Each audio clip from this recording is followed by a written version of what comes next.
హుస్సేన్ సాగర్లో నిమజ్జనంపై ఆంక్షలు. GHMC already అక్కడ హుస్సేన్ సాగర్ దగ్గర no idol immersion on Tank Bund నోటీసులు కూడా అందించింది సార్. సో చాలామంది హిందువులు కూడా రియాక్ట్ అవుతూ ఉన్నారు. ఎస్పెషల్లీ హిందువులకు సంబంధించి ఏ ప్రాబ్లం వచ్చినా ముందుగా రియాక్ట్ అయ్యే బీజేపీ ఎమ్మెల్యే రాజా సింగ్ కూడా దీని మీద రియాక్ట్ అయ్యారు. రాజా సింగ్ బయట ఒకసారి ప్లే చేయండి. వినాయక్ సాగర్లో ఎందుకు గణేష్ మహారాజ్ నిమజ్జనం చేయకూడదు క్వశ్చన్ అడిగితే పొల్యూటెడ్ అవుతుంది వాటర్ అని ఒక క్వశ్చన్ వస్తుంది. నేను జిహెచ్ఎంసీ కమిషనర్ గారికి అదేవిధంగా ముఖ్యమంత్రి గారికి రిక్వెస్ట్ చేస్తున్నా, ఒక్కసారి ఎవరు ఆబ్జెక్షన్ చేస్తున్నారో ఒక్కసారి ఆ వినాయక్ సాగర్ దగ్గర తీసుకొని రండి. వాళ్ళకి ఆ వినాయక్ సాగర్ లోపట ఆ ట్యాంక్ బండ్ లోపట ఉన్న వాటరు గ్లాసులు తీసుకొని ఒకసారి తాగండి అని మీరు చెప్పండి. అది తాగే అంత మంచి వాటర్ ఉందా లేదా వాళ్ళే చెప్తారు.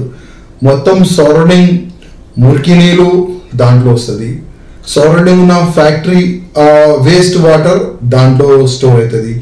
ఆల్రెడీ పొల్యూటెడ్ వాటర్ మళ్ళా వినాయక్ సాగర్లో గణేష్ మహారాజు నిమజ్జనం చేస్తే పొల్యూటెడ్ ఎందుకు అవుతుంది? వినాయక్ సాగర్లో ఎందుకు గణేష్ మహారాజులు వేయకూడదు, ఎందుకు నిమజ్జనం చేయకూడదు క్వశ్చన్ అడిగితే పొల్యూటెడ్ అవుతుంది. రైట్ సార్, మత స్వేచ్ఛ అనేది ప్రాథమిక హక్కు. సో మతపరమైన కార్యక్రమాలపై ఆంక్షలు ఎందుకు? ప్రభుత్వాలు ఇలాంటి ఆంక్షలను విధించవచ్చా? మన దేశంలో ఏ ప్రాథమిక హక్కు కూడా అబ్సల్యూట్ కాదు. నా స్వేచ్ఛ మరి ప్రాథమిక హక్కు. నేను ఏదైనా ఒక ట్వీట్ చేస్తే వచ్చి కేసులు పెడుతున్నారు. గుజరాత్లో జిగ్నేష్ మెవానీ ఒక ట్వీట్ పెడితే అస్సాం పోలీసులు వచ్చి అరెస్ట్ చేశారు. ఎందుకు మరి అరెస్ట్ చేశారు? రాజ్దీప్ సర్దేశాయ్ రైతు నిరసనల సందర్భంగా ఒక ట్వీట్ పెడితే ఆయన పైన సెడిషన్ కేసు, రాజద్రోహం కేసు పెట్టారు. ఎందుకు పెట్టారు? మరి భావ స్వేచ్ఛ ఫండమెంటల్ రైటే కదా. వాస్తవంగా ఏ ఫండమెంటల్ రైట్ కూడా మన దేశంలో అబ్సల్యూట్ రైట్ కాదు. అఫ్కోర్స్ రాజీవ్ సర్దేశాయ్ పైన జిగ్నేష్ మెవానీ పైన పెట్టింది రీజనబుల్ రిస్ట్రిక్షన్ కూడా కాదు, అది అన్యాయము. కానీ ప్రాథమిక హక్కుల పైన సహేతుక ఆంక్షలు పెట్టవచ్చు. మీరు అన్నది నిజం.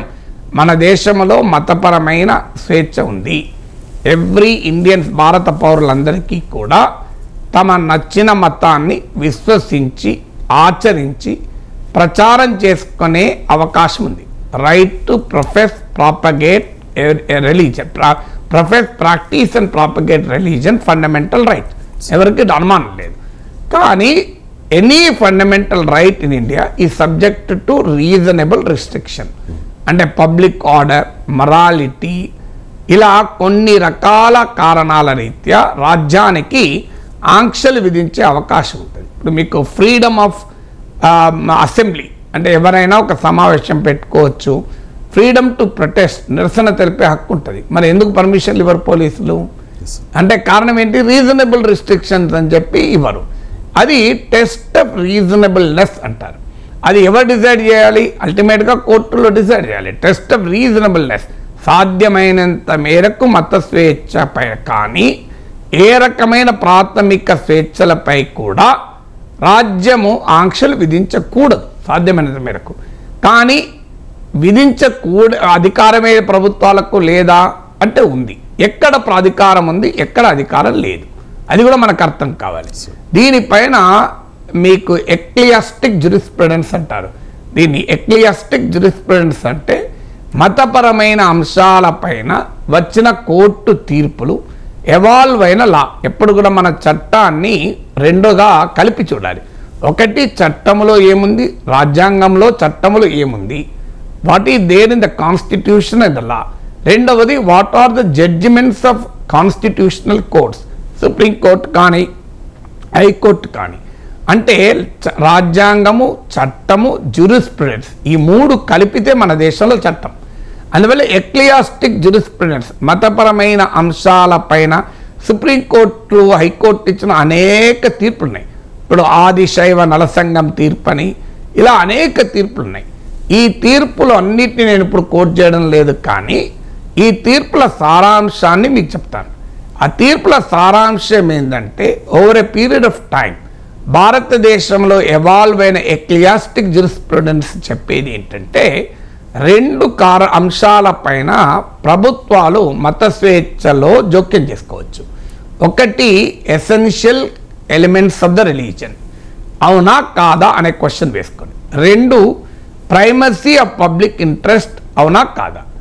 ఎసెన్షియల్ ఎలిమెంట్స్ ఆఫ్ రిలీజన్ అంటే ఒక మతానికి సంబంధించిన ఎసెన్షియల్ ఫీచర్ అయితే ప్రభుత్వాలకు, కోర్టులకు, రాజ్య వ్యవస్థకు జోక్యం చేసుకునే హక్కు లేదు.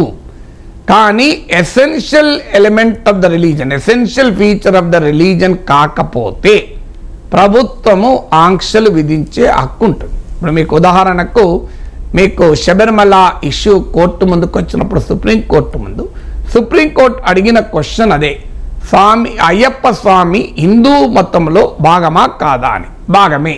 హిందూ మత సంప్రదాయాలు, గ్రంథాలు, ధర్మశాస్త్రాల ప్రకారం దేవాలయానికి మహిళలు వెళ్ళకూడదు అని ఎక్కడ ఆంక్షలు లేవు కనుక శబరిమల దేవాలయంలో ఉండే ఆంక్షలు, ఆ దేవస్థానం విధించిన ఆంక్షలు చట్టం రాజ్యాంగం అంగీకరించదు అని సుప్రీంకోర్టు తీర్పు. కారణం, it is not the essential feature of the హిందూయిజంలో లింగ వివక్ష లేదు, పూజా విధానంలో కానీ దేంట్లో కానీ మహిళల పట్ల వివక్ష లేదు కనుక దీన్ని అంగీకరించము అని సుప్రీంకోర్టు చెప్పింది. అందువల్ల ఇప్పుడు ఉదాహరణకు మీకు ఇంకా సింపుల్గా అర్థం కావాలంటే, వినాయక చవితి రోజు జరపకండి, ఆ రోజు వేరే సమస్యలు ఉన్నాయి, మీరు ఈ ఏడాది చవితి రోజు జరపక అది తదియ రోజు జరపండి అని గనక, తదియ రోజు అంటే ఇంకొక రోజు ముందు అనుకుంటాను నాకు తెలిసినంత వరకు, కుడుముల తదియ తర్వాత వినాయక చవితి వస్తుంది.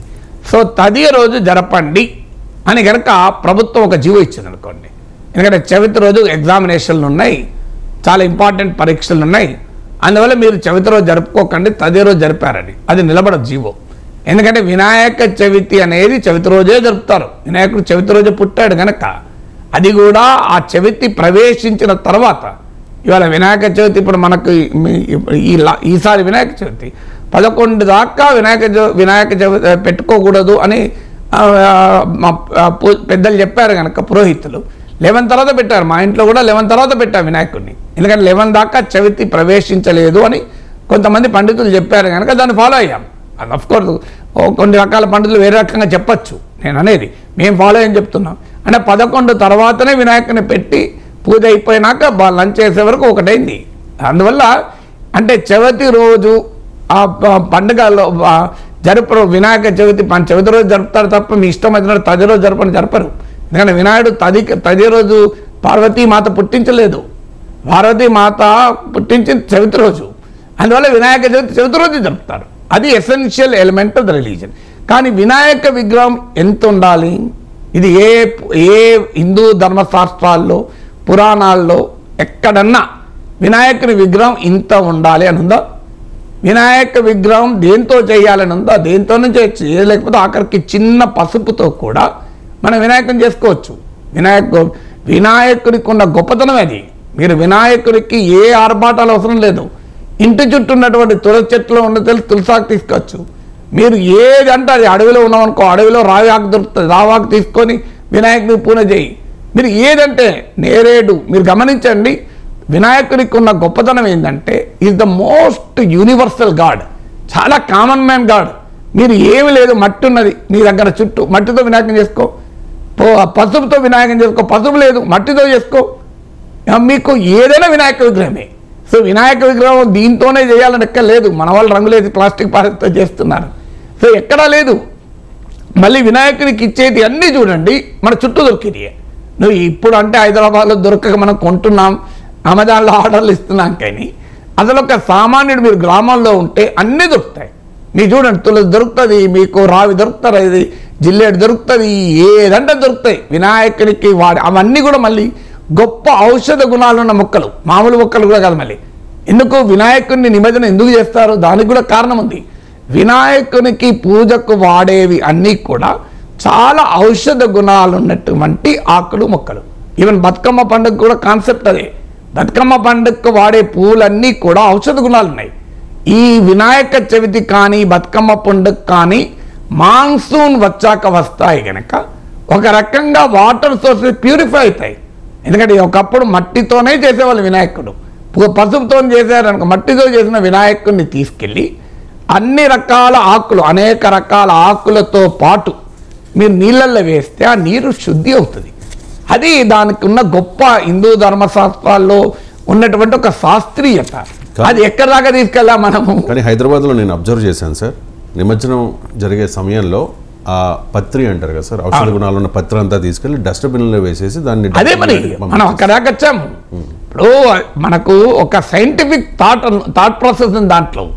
సో ఆ సైంటిఫిక్ థాట్ ప్రాసెస్ తీసేసిన మనం.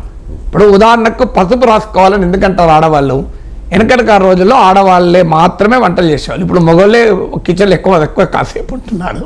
సో అప్పుడు ఈ మీకు కిచెన్లో మోడర్న్ కిచెన్ లేవు, చుట్టూ నీళ్లు ఉండేవి, నీళ్ళల్లోనే ఉండేవాళ్ళు పాపం.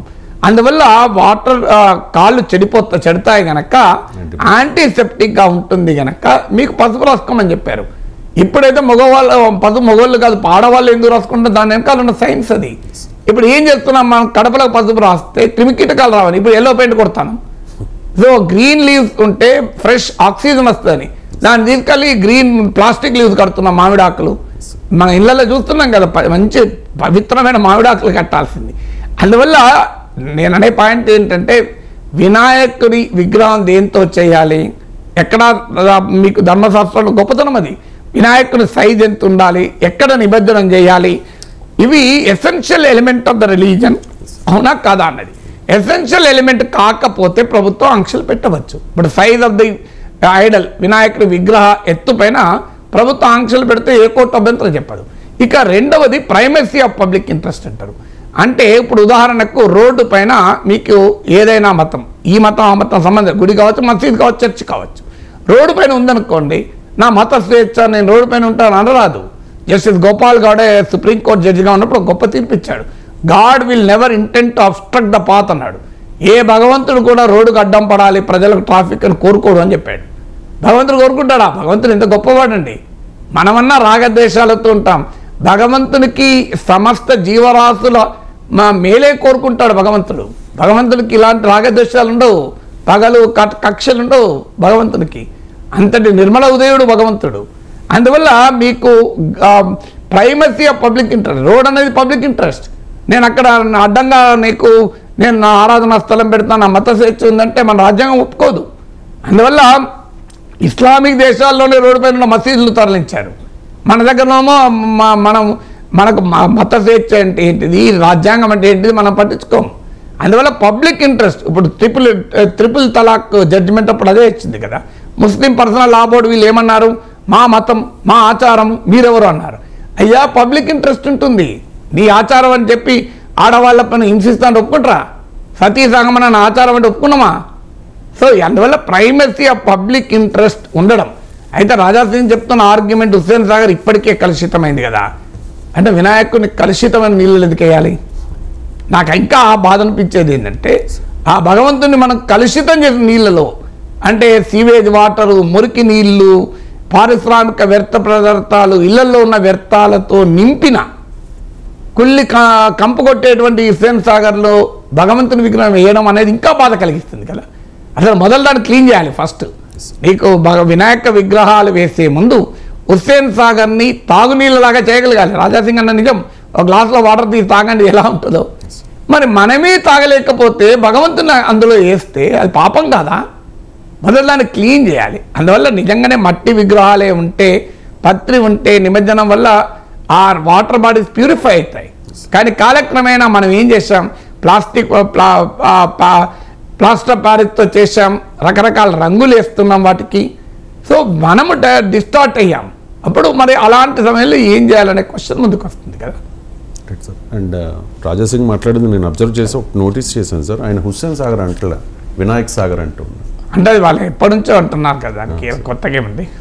అండ్ ఇంకొక పాయింట్ సార్, అంటే చాలామంది హిందువులు రైజ్ చేస్తున్న ప్రశ్న ఇది, మిగతా మతాలకు లేని ఆంక్షలు హిందువులకు ఎందుకు అని చెప్పి. సంక్రాంతి వచ్చిందంటే కోడి పందాల మీద, జల్లికట్టు మీద ఆంక్షలు విధిస్తారు, దీపావళి వచ్చిందంటే పర్యావరణ కాలుష్యం అని చెప్పేసి పండగ చేసుకోవద్దు అంటారు. ఢిల్లీలో కూడా బ్యాన్ ఉంది కదా సార్, ఈ ఇయర్ కూడా చేసుకోవద్దు అంటూ ఉన్నారు. ఈ వినాయక చవితి అలాగే ఆంక్షలు, ప్లాస్టర్ ఆఫ్ అంటే ఇప్పుడు మనము ఢిల్లీలో కనీసం కార్లు కూడా నడిపే పరిస్థితి లేదు, బండ్లు నడిపేది.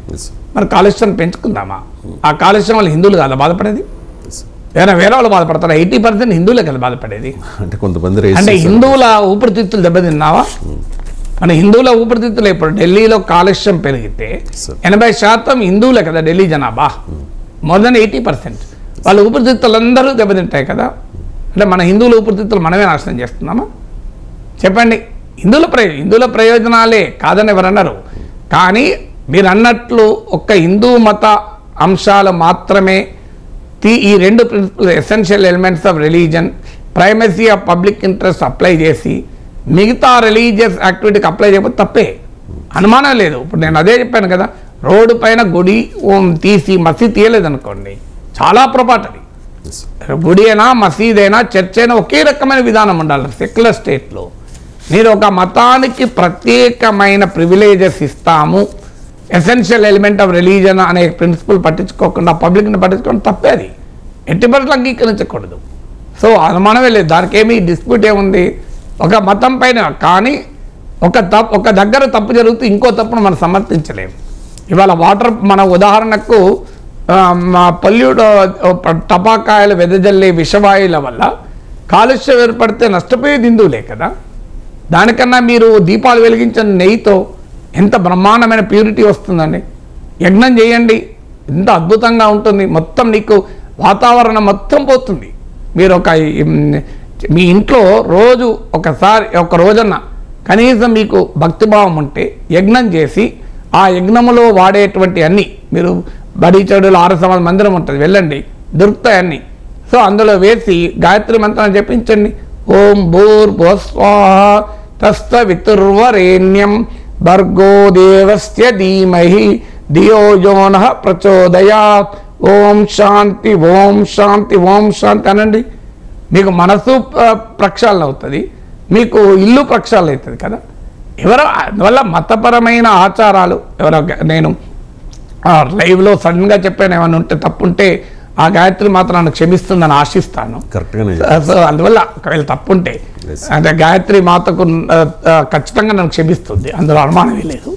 సో ఆ నమ్మకంతో చెప్తున్నాను. ఎందుకు ఈ మాట అంటున్నానంటే, మనము పండుగలు జరపద్దని కాదు, మన మత విశ్వాసాలు ఉండకూడదని కాదు, సమాజానికి లోక కళ్యాణానికి మీరు ఏ పురాణాలైనా చదవండి, ఏ హిందూ ధర్మశాస్త్రాలైనా చదవండి, అందులో ఉన్న సార్వజనీన సూత్రం ఏంటి, మూల సూత్రం ఏంటంటే లోక కళ్యాణం. మీరు ప్రజల లోక కళ్యాణం అంటే ఏంటి? ప్రజల మేలు, మానవాళి సంక్షేమానికి మాత్రమే ఉన్నాయి తప్ప మానవాళికి నష్టం కలిగించేది ఎక్కడ హిందూ మత విశ్వాసాల్లో మూల గ్రంథాల్లో లేదు నాకు తెలిసినంత వరకు. తర్వాత చాలా యాడ్ అయినాయి, ఇప్పుడు ఎవరికి తోచిన భాష్యం వాళ్ళు చెప్తూ వచ్చారు, అది వేరే విషయం. సో అందువల్ల రకరకాల భాష్యాలు యాడ్ అయ్యాయి.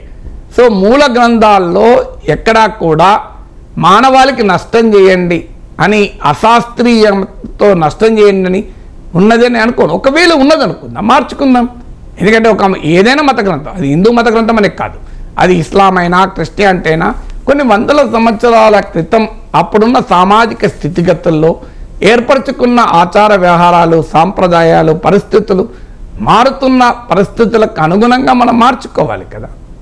సో దాన్ని ఆధునిక జీవనానికి మనం అన్వయించుకుంటూ మౌలిక సూత్రాలకు విఘాతం కలగకుండా ఆధునిక జీవన విలువలకు మనము ఆధునిక అవసరాలకు యాడ్ చేసుకుంటూ కూడా చేయాలి. అందువల్ల ఆ అడాప్టబిలిటీ అనేది ఉండాలి కదా.